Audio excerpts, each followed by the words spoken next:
귀한 하나님께서 기뻐 받으신 줄로 믿습니다. 7월의 무더위가 계속되고 있습니다. 건강 조심하시고요. 주의 은혜와 평강이 가득하시기를 주의 이름으로 축복합니다. 여자들이 싫어하는 이야기가 있다고 그러죠. 남자 군대 가서 군대 간 이야기 하는 거. 또 더 싫어하는 게 뭐라고요? 남자 군대 가서 축구한 이야기 하는 거. 그럼 여자분들이 경기를 한다고 그러는데요. 브라질 월드컵이 막을 내렸습니다. 축구를 좋아하시는 분들 축구 보는 재미가 없어질 텐데 이번 월드컵을 통해서 많은 것을 우리가 깨닫게 되었습니다. 그 중에 한 가지는 월드컵이 개막되기 전에 우승 후보로 어디를 꼽았습니까? 전년도 전 우승팀이었던 스페인, 또 개척인 브라질이 아마 결승에서 맞붙지 않을까라는 그런 예상들이 많았습니다. 그런데 막상 뚜껑을 열고 보니 스페인은 어떻게 됐습니까?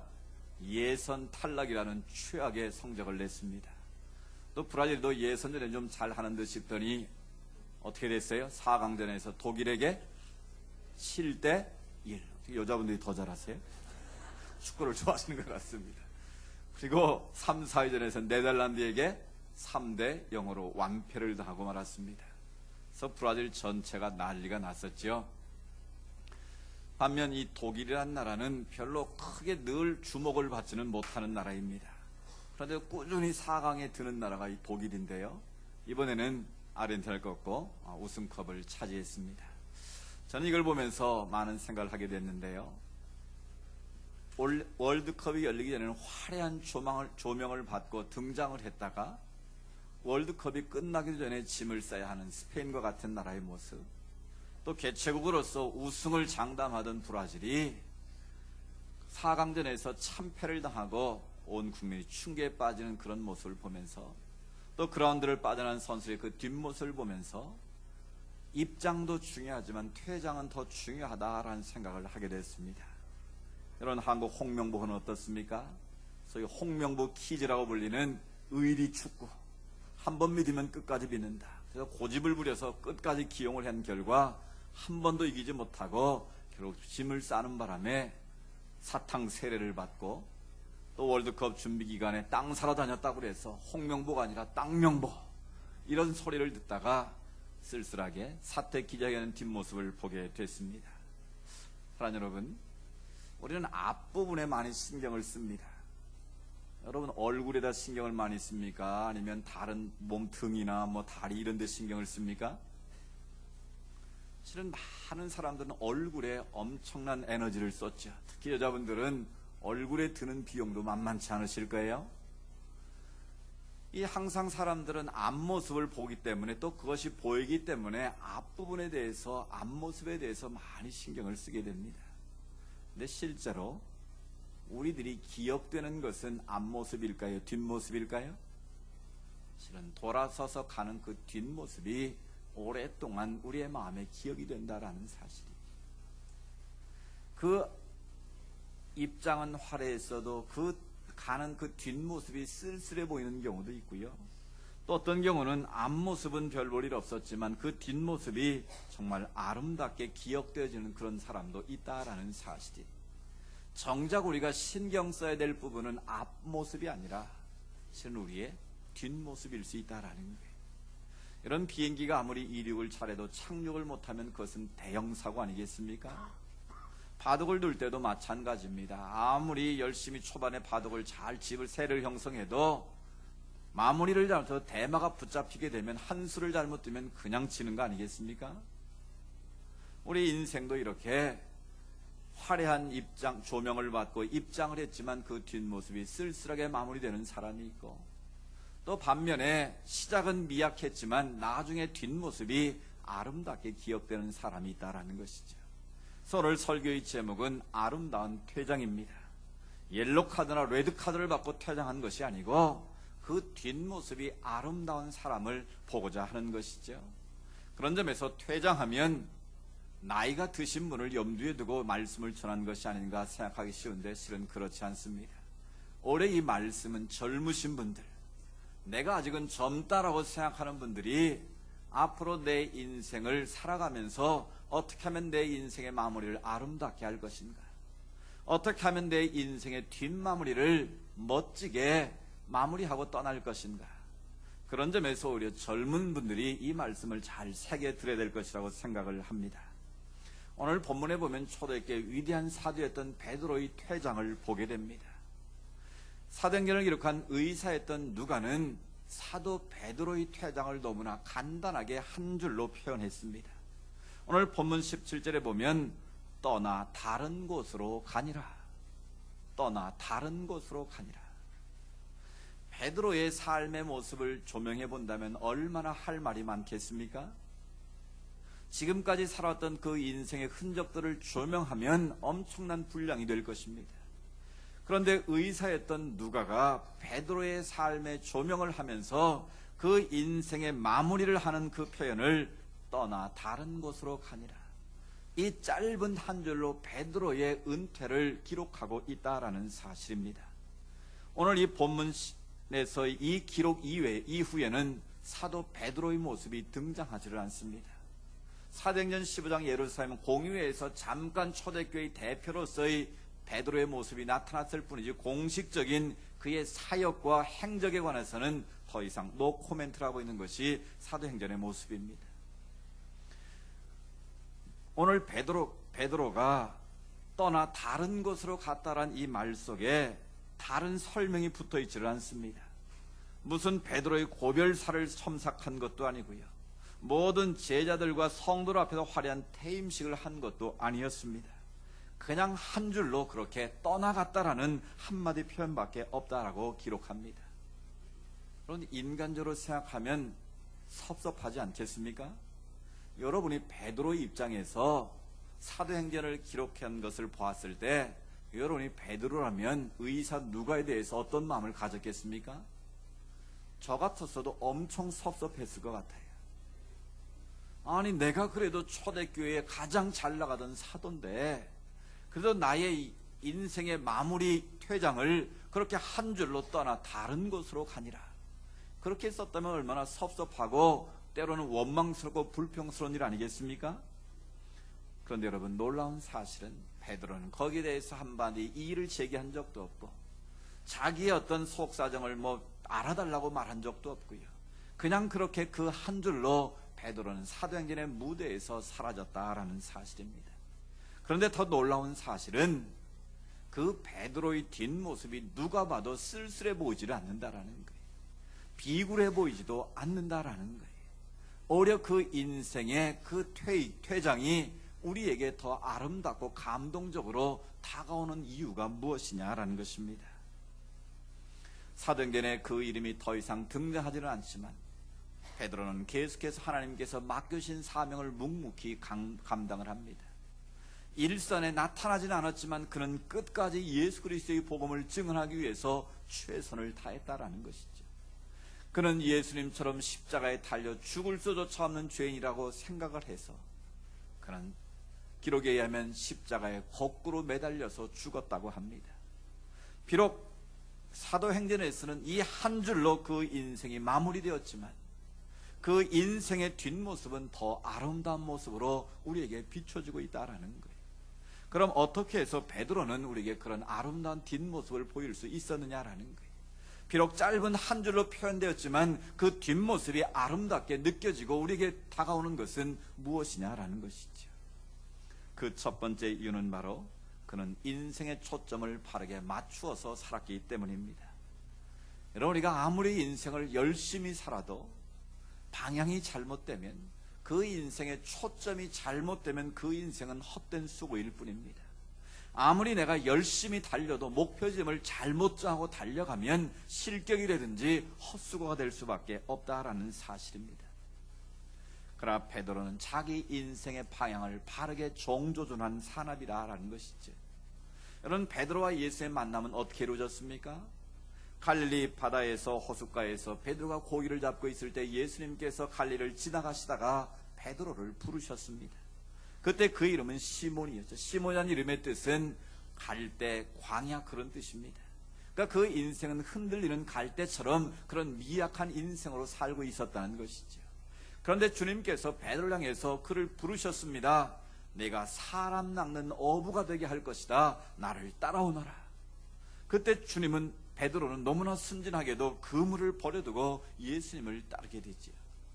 그리고부터 예수님을 따르는 제자로서 늘 주님 곁에 서서 주님을 따르게 됩니다. 여러분, 신약 복음서에 보면 가장 많이 이름으로 등장하는 사람이 바로 베드로입니다. 베드로는요, 예수님의 메시아 되심을 제일 먼저 고백한 사람입니다. 사람들이 나를 누구라고 하냐 물었을 때 엘리야라고 하고 여러 대답을 했지만, 그럼 너희는 나를 누구라고 하냐 물었을 때에 제일 먼저 베드로가 뭐라고 말했습니까? 주는 그리스도시요 살아계신 하나님의 아들이십니다. 예수님이 메시아라는 사실을 최초로 고백한 사람이에요. 여러분, 지금 우리 입장에서 볼 때는 그건 별것 아닌 고백인 것 같지만, 황제의 도시 한복판에서 황제가 신이라고 신으로 군림하는 그 도시의 한복판에서 가이사라 빌립보란 그 지역에서 초란 행색의 젊은 예수가 메시아다, 그 예수가 바로 왕이시다, 그런 고백을 한다는 것은 정말 놀라운 일이었다라는 거예요. 그래서 깜짝 놀란 예수님께서 바요나 시몬아, 내가 복이 있다. 그 베드로를 칭찬하시고 내가 너에게 천국의 열쇠를 주겠다. 너의 그 신앙 고백 위에 내가 교회를 세우겠다. 그런 최고의 칭찬과 복을 받은 사람 바로 베드로입니다. 그 베드로는 변화사에 직접 예수님의 영광스러운 변형된 모습을 가장 가까이에서 지켜봤던 사람입니다. 베드로는 예수님의 12 제자 가운데 가장 가까이에서 빅3, 항상 베드로, 야고보, 요한 세 제자 가운데서 가장 먼저 불림받았던 인정받는 자였다라는 것이죠. 그럼에도 불구하고 그는 또 실수투성이의 모습을 보여주고 있습니다. 주님이 십자가를 질 거라고 예고를 하자 주님 안 됩니다라고 거부했다가 사탄아 내 뒤로 물러가라고 주님 앞에 심한 책망을 받기도 했던 사람입니다. 주님은 십자가 앞에 고민하시는데 누가 더 크냐고 자리다툼을 했던 사람이기도 합니다. 주님께서 너희가 나를 부인하고 떠나갈 것이라고 말씀하셨을 때에 다른 사람들은 다 부인하고 도망갈지라도 나는 목숨 걸고 주님 지키겠습니다. 맹세했던 베드로입니다. 그런데 어린 계집종 앞에서 나는 저분을 모른다고 3번씩이나 부인하고 맹세하고 저주까지 했던 베드로입니다. 그러면서 예수님이 십자가에 달려 돌아가신 후에 실망 시리에 잠겨서 그가 어디로 갑니까? 옛날 고향 땅 갈릴리로 돌아갑니다. 시리와 좌절과 낙심의 사람의 고향 땅 갈릴리에 가서 밤새도록 그물질을 하는 그런 베드로의 모습을 보게 되지요. 그런데 부활하신 주님께서 친히 갈릴리 그 바닷가로 다시 찾아오십니다. 처음에 베드로를 만났던 그 자리에 부활의 주님께서 다시 다가오셔서 조반을 준비해 놓으시고 베드로를 식탁으로 초대하시죠. 그리고 말씀하시죠. 요한의 아들 시몬아, 네가 나를 이 모든 것보다 사랑할 수 있겠니? 그때 몸둘 바를 몰랐던 베드로가 뭐라고 말합니까? 주님 아시지 않습니까? 제 마음 주님 아시지 않습니까? 제가 주를 사랑한 줄 주님 아시지 않습니까? 3번씩이나 거듭거듭 확인하신 예수님, 네가 지금까지는 내 발로 걸어왔지만 앞으로는 내 띠를 띠고 네가 나를 위해 죽게 될 것이라고 그에게 사명을 주십니다. 그 베드로 주님의 사랑 앞에 완전히 녹아진 것이죠. 그리고 그가 약속하신 오순절 마가다락방에 성령 체험을 하고 난 후에는 놀라운 하나님의 사도로 변화가 됐습니다. 그 당시에 대제사장들, 서기관들, 바리새인들, 가장 유명했던 종교 지도자들이 베드로의 설교 앞에 꼼짝을 못했습니다. 베드로의 그 설교 앞에 그들이 어찌할 바 모르는 그런 모습을 보게 된 것이죠. 그들도 놀랐습니다. 어떻게 저런 무식한 베드로가 기탄 없이 말할 수 있느냐고 그들 스스로가 탐복하지 않을 수 없었다라는 것이죠. 그 베드로, 그 허물 많던 베드로를 주님은 다시 부르셔서 초대교회 지도자로 삼으셨고 예수 그리스도의 복음을 증언하는 하나님의 사도로 쓰셨다라는 거예요. 근데 중요한 것은 그 복음 전하다가 야고보가 칼로 목뱀을 당하고 또 헤롯 아그리파 1세에서 베드로마저도 죽이고자 하는 그런 계획 속에서 그는 감옥에 갇혀있는 상황이었습니다.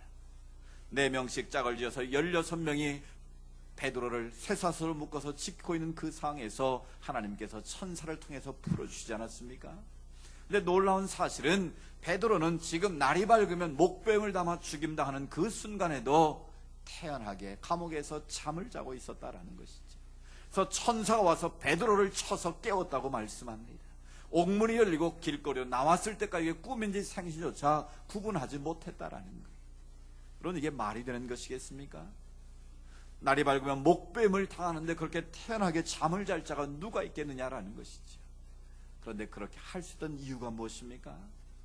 베드로는 살고 죽는 것이 하나님께 있음을 알았다라는 것이죠. 사는 것도 하나님께 영광될 수 있지만 내가 주를 위해서 복음 전하다 감옥에 갇혀서 야고보 사도처럼 내가 목뱀을 당한다 할지라도 그 자체도 하나님께 영광임을 알았다라는 거예요. 내가 죽어서 누군가가 살아날 수만 있다면 그것도 하나님 앞에 감사하다는 그런 믿음이 그에게 있었다라는 것이죠. 그런 믿음이 과연 어디서 왔느냐라는 것입니다. 그런 비겁했던 베드로가 어린 계집종 앞에서 3번씩이나 저주까지해서 부인했던 그 베드로가 그 서슬퍼런 헤롯 아그리파 1세의 칼날 앞에서도 태연하게 잠을 자고 그렇게 담대했던 이유가 뭐냐라는 것이죠. 그것은 다름 아닌 예수 그리스도에게 그 인생의 초점을 맞췄기 때문입니다. 예수님만이 그 인생의 주인이 되시고 예수님만이 그의 삶의 전부이심을 그는 깨달았기 때문입니다. 그래서 그 인생의 모든 것은 예수님께 올인한 삶이었습니다. 살아도 주를 위해서 사는 삶이고 죽어도 주를 위해 죽는 삶임을 그는 하나님 앞에 깨달았던 것이죠.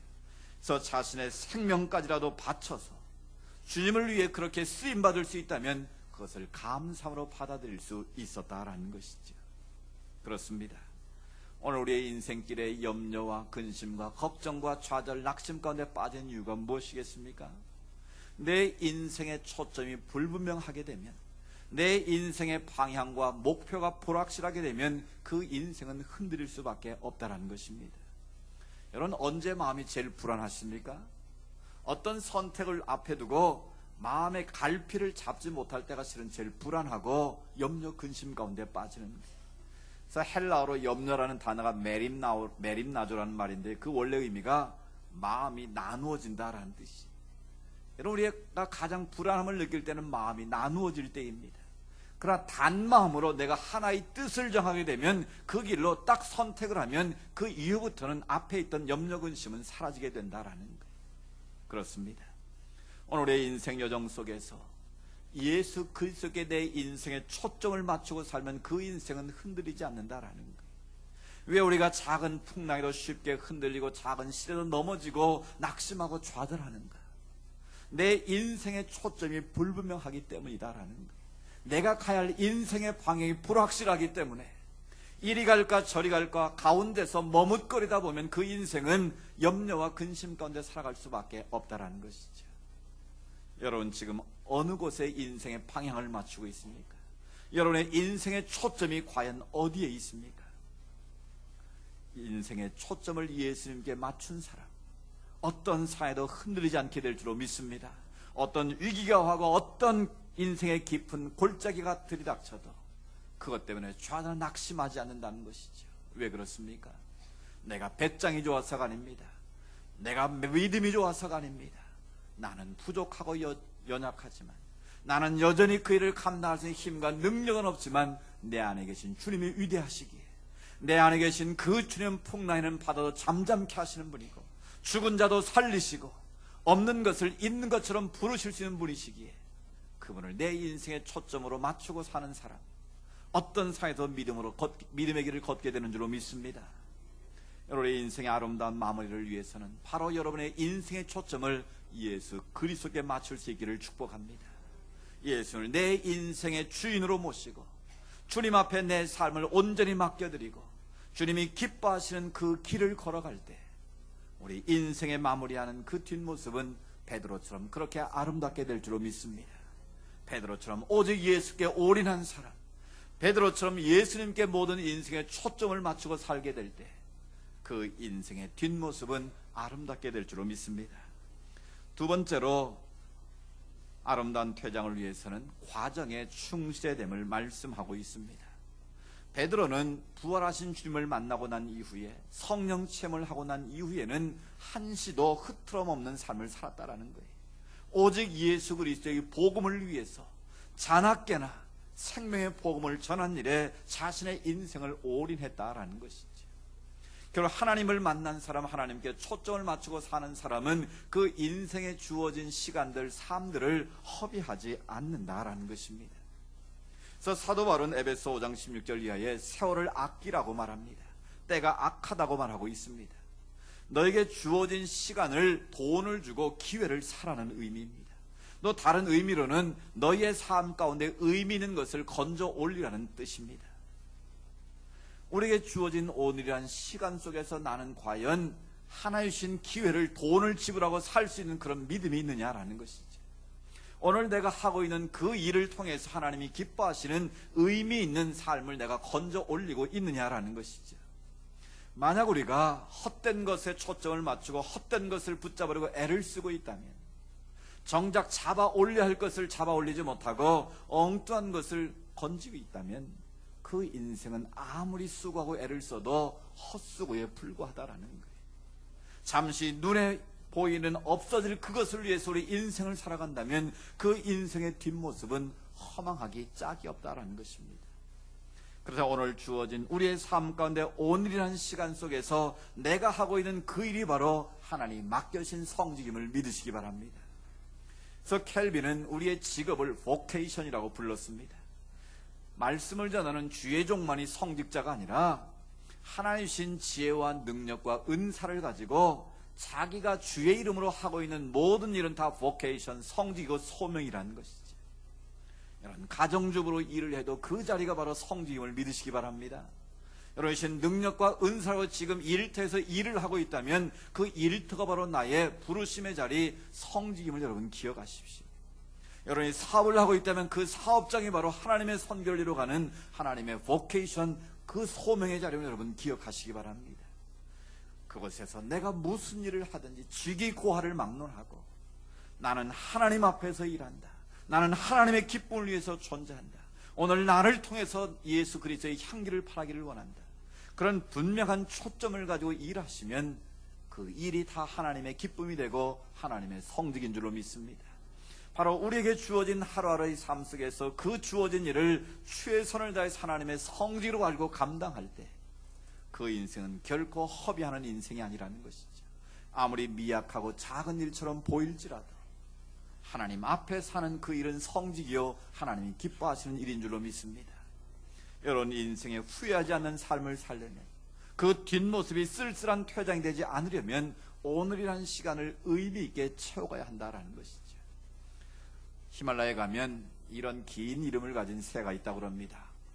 날이 새면 새집 지으리. 웬 그런 새 이름이 다 있을까 생각하지만 그 새의 특성 때문에 그런 이름이 붙여졌다고 합니다. 그 알프스의 차가운 바람이 저녁에 불어오게 되면 그 새는 자기 보금자리였기 때문에 슬피 울부짖는다고 그래요. 날이 새면 내가 내일은 따뜻한 햇살을 받고 내 보금자리를 쳐야지. 근데 아침 햇살이 따스하게 비추면 언제 그랬는지 어젯밤에 그 결단을 잊어버리게 되고 그 따스한 햇살에 취해서 신나게 노래를 부르며 논다고 그럽니다. 그러다 해가 지고 다시 알프스에 찬바람이 몰아치기 시작하면 또 나뭇가지 앉아서 그렇게 슬피 운다는 거예요. 날이 새면 새집 지어야지. 매일매일 그런 반복된 삶을 살다가 결국 죽을 때까지 자기 보금자리를 얻지 못하고 그렇게 알프스의 찬바람을 맞고 죽어가는 새랍니다. 여러분, 어쩌면 우리 인생 가운데도 오늘 일을 내일로 자꾸 미루다 보면 그런 날 새면 새집 지으리, 그런 새처럼 비참한 운명에 빠질 수도 있다는 것이죠. 오늘이라는 시간, 가장 귀중한 시간입니다. 내가 지금 하고 있는 그 일이 가장 귀한 일입니다. 내가 만나고 있는 그 사람이 바로 가장 소중한 사람입니다. 그래서 오늘 지금 이곳에서 내가 하고 있는 그 일이 가장 귀한 일이고, 내가 만나는 사람이 가장 귀한 사람이고, 내가 지금 하고 있는 이 순간이 가장 소중한 시간을 알 때 우리는 인생을 허비하지 않게 될 줄로 믿습니다. 늘 말씀드린 것처럼 여러분, 심겨진 곳에서 꽃을 피우시기 바랍니다. 여러분, 그것이 빈들이든 사막이든 정원이든 상관이 없습니다. 내가 어떤 모습이든 간에 예수 그리스도를 주로 고백한 자로서 내 인생의 방을 예수님께 정한 자들이라면 여러분이 심겨진 그곳에서 주님의 향기를 바라는 삶이 되기를 축복합니다. 그러면 그것이 어떤 꽃이든지 간에 주님의 향기를 바라게 될 것이고, 그 뒷모습은 아름다운 향기로, 아름다운 모습으로 기억될 줄로 믿습니다. 오늘이란 시간도 여러분 주어진 모든 삶의 과정에 최선을 다할 수 있기를 축복합니다. 세 번째로, 쾌정이 아름다우려면 다음 세대를 잘 키워야 합니다. 우리 인생은 내가 한평생 이 땅에 태어났다 죽는 것으로 끝나지 않습니다. 나의 모습은 역사의 무대에서 인생 무대에 살아갈지 모르지만 내가 살았던 그 삶의 흔적과 영향력은 항상 남게 된다는 사실입니다. 여러분, 바람이 불었다 지나가도 영향이 있지 않습니까? 우리가 하나님의 형상으로 지음받고 부름받아 이 땅에 살다가 죽게 되면 그것으로 끝이 아니라는 거예요. 여러분의 남겨둔 자녀들을 통해서, 여러분이 길러놓은 제자들을 통해서 무엇인가 영향력이 남게 된다라는 거예요. 기왕이면 선한 영향력이 남아야 되지 않겠습니까? 내가 잘못해서, 내가 실수해서, 내가 부족해서 내 자손들이, 나의 양육을 받은 사람들이 잘못된다면 그거 참 낭패스러운 일이 아니겠습니까? 그런 점에서 내가 열심히 살아가고 또 나를 통해서 누군가를 키워낼 수 있다면 그것은 인생의 가장 아름다운 마무리일 수 있다라는 사실입니다. 결국 우리가 키워야 될 다음 세대가 누구이겠습니까? 가정에서 말하면 여러분의 자녀들 아니겠습니까? 여러분 자녀들을 세상에서 잘 키워야 됩니다. 훌륭한 아이로 키워야 됩니다. 여러분 다 그런 소원 가지고 기도하고 애를 쓰고 계신 것 아니겠습니까? 그렇다면 무엇보다도 하나님을 아는 자녀로 키워야 한다라는 사실이, 지혜자는 말합니다. 여호와를 경외하는 것이 지혜의 근본이요 거룩하신 자를 아는 것이 명철이다. 누가 인생의 인사이트를 가지고 살 수 있는가? 바로 거룩하신 자를 아는 사람, 하나님을 잘 섬기는 사람이다라는 것이죠. 그런 점에서 우리가 믿음의 부모로서 신앙의 본을 보여서 그 자녀들에게 믿음의 대를 이어가야 되지 않겠습니까? 그 자녀들을 통해서 신앙의 명문 가문을 이뤄야 되지 않겠습니까? 그러려면 우리가 더 많이 기도해야 되고 더 많이 그 자녀들에게 신앙의 본을 보여야 될 줄로 믿습니다. 그래서 그 자녀들이 나보다 더 탁월한 신앙을 가지고, 믿음을 가지고 믿음의 명문 가문을 이어간다면 그 인생이 얼마나 아름답겠습니까? 내가 이 생을 떠난다 한들 그 뒷모습이 얼마나 아름다운 모습으로 기억이 되겠습니까? 교회 안에서는 어떻습니까? 다음 주가 되면 성교회 36주년이 됩니다. 이 교회가 그냥 된 것이겠습니까? 정말 우리 장로님들, 안수집사님, 권사님들, 제익들, 모든 성도들의 눈물과 땀과 핏방울이 얼룩져서 오늘의 이 교회가 된 것 아니겠습니까? 이 많은 성들이 이렇게 시원한 예배당에서 예배를 드릴 수 있다는 것, 거저된 것이 아니라는 사실이, 이 성교를 섬긴 영적 리더십들의 헌신과 눈물의 기도가 있었다는 거예요. 그들의 엄청난 희생이 있었기에 오늘 이 교회가 존재할 수 있게 됐다라는 사실입니다. 그런 점에서 우리 젊은 세대들은, 내가 젊다라고 생각하는 분들은 우리 교회 안에 영적 리더십들을 잘 존중해야 됩니다. 우리 은퇴하신 장로님들, 또 심호하고 계신 장로님들 잘 섬기셔야 됩니다. 그분들의 가치를 우리가 결코 헛되이 여겨서는 안 된다라는 거예요. 그분들의 수고에 땀방울이 있었기에 오늘 이 교회가 존재할 수 있었다는 것이죠. 우리 은퇴하신 안수집사님들, 또 권사님들, 또 심호하고 계신 우리 중직들, 이런 귀히 여기시기를 바랍니다. 그들을 존중히 여기시고 그들의 말에 잘 경청하시기를 바랍니다. 또 그 질서를 잘 순종하시기 바랍니다. 영적인 질서를 인정하고 그 질서에 따라서 우리가 순복하는 태도를 가지게 될 때 그 교회가 아름다워지고 하나님이 기뻐하신 교회로 든든히 설 수 있는 것입니다. 또 무엇보다도 훈련받기를 기뻐해야 됩니다. 요즘 젊은 분들은 훈련을 잘 안 받으려고 그러더라고요. 바쁜 건 다 합니다. 뭐 전에 어르신들은 시간 남아서 훈련받는 건 아니었잖아요. 다 인생은 바쁘고 힘든 인생이지만 우선순위를 훈련받는 데 두고 훈련을 받았기에 영적 리더들이 될 수 있었고 오늘 이 교회를 지킬 수 있었다라는 거예요. 지금도 보면 바쁜 가운데도 1:1 양육을 위해서 수고만 애쓰는 우리 권사님들, 우리 장로님들, 우리 또 집사님들을 보게 됩니다. 참 그들의 헌신과 수고가 있기 때문에 이 교회가 이렇게 든든히 세워져 가는 것 아니겠습니까? 여러분, 시간이 좀 부족해도 우선순위를, 말씀을 배우고 훈련받는 일에 힘쓰시면 좋겠습니다. 그래서 우리 부모 세대의 영적인 유산을 우리가 이어받아서 이 자랑스러운 성교회를 우리 후손들에게 물려줘야 되지 않겠습니까? 정말 하나님이 기억하시는 영원한 불멸의 교회로 이 교회를 우리가 이루어가야 되지 않겠습니까?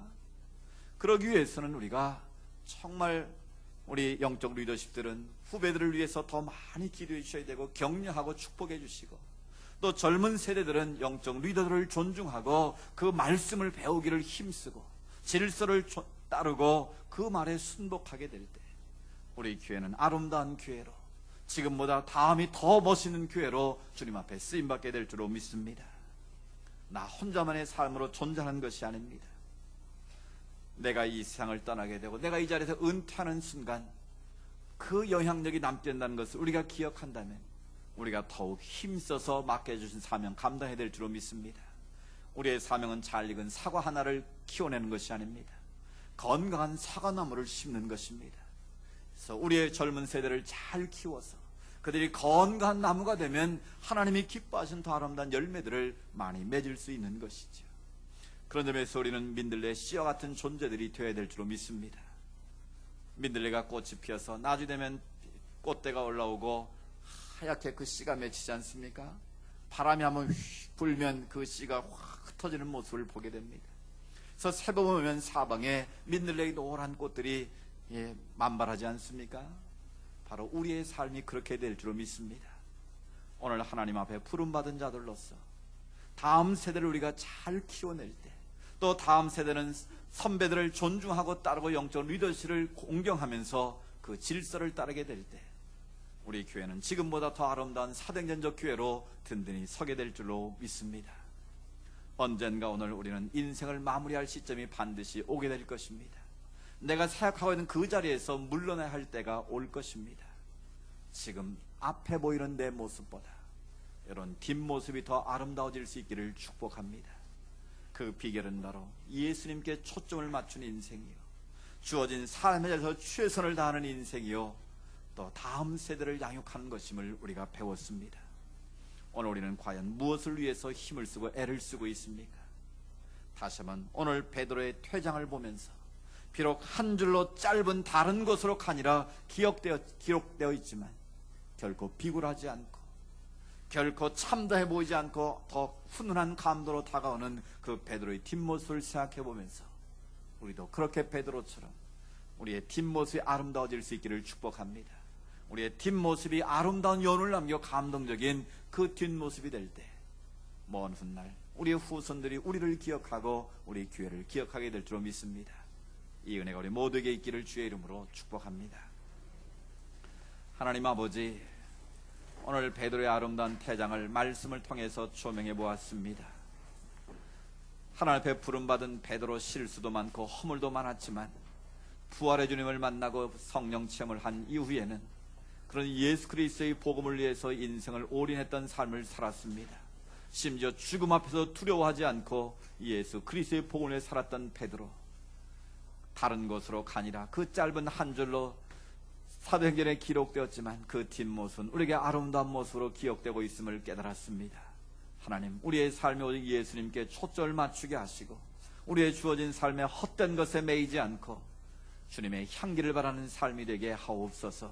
다음 세대의 중요성을 깨닫고 다음 세대를 키우고 또 다음 세대는 선배들의 경험과 신앙의 연륜을 잘 배우고 깨닫고 존중하게 하시고 질서를 지키게 하셔서 우리 교회가 더 아름다운 모습으로 하나님이 기뻐하시는 사도행전적 교회로 든든히 세워지게 하여 주옵소서. 그래 이 교회를 섬기는 것이 우리의 자랑이 되게 하시고 기쁨이 되게 하여 주옵소서. 또 우리 자녀 세대를 통하여 하나님 나라가 계속 이어지게 하시고 영광스러운 명문 가문을 이어갈 수 있도록 복내려 주시옵소서. 그렇게 역사하실 주님을 믿사옵고 예수님의 이름으로 기도드리옵나이다. 아멘.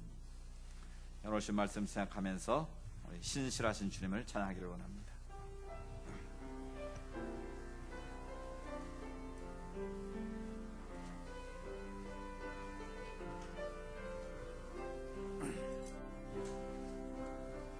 하나님 한 번도 나를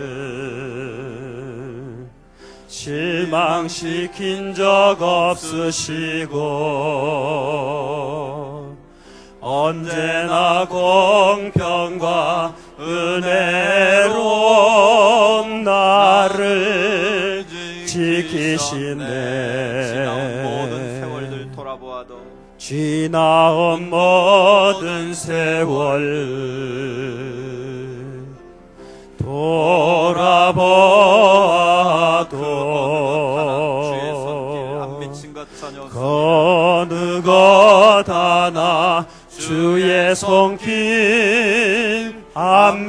주신 것 전혀 없네. 다 같이 하나님 오 신실하신 주, 오 신실하신 주, 오 신실하신 주, 내 너를 떠나지도 않으리라, 내 너를 버리지도 않으리라. 약속하셨던 주님, 그 약속을 지키사 이후로도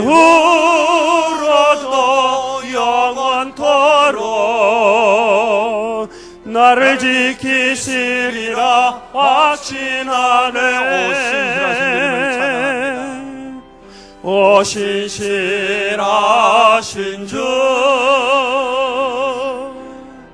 오 신실하신 주,